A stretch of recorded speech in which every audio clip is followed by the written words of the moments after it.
הייתי הילד הכי קטן בכיתה, הכי קטן בשיעור והכי קטן בהפסקה.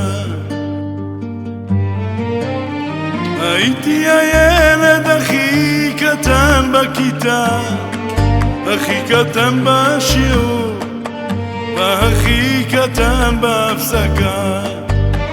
הייתי הילד הכי קטן בכיתה, הכי קטן בשיעור והכי קטן בהפסקה.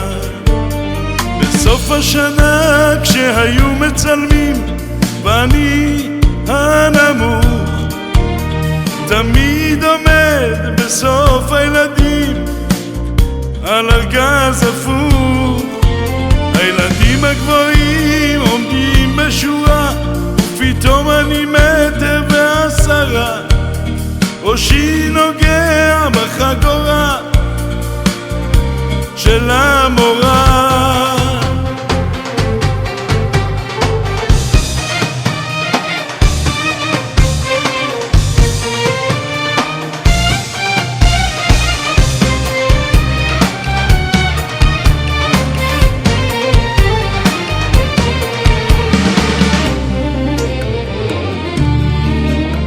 הייתי הילד הכי קטן בכיתה, הכי קטן בשיעור והכי קטן בהפסקה. הייתי הילד הכי קטן בכיתה, הכי קטן בשיעור והכי קטן בהפסקה. בלילה הייתי בוכה לי בתוך השמיכות, אלוהים תעשה שלא יסתירו לי ושאוכל לראות.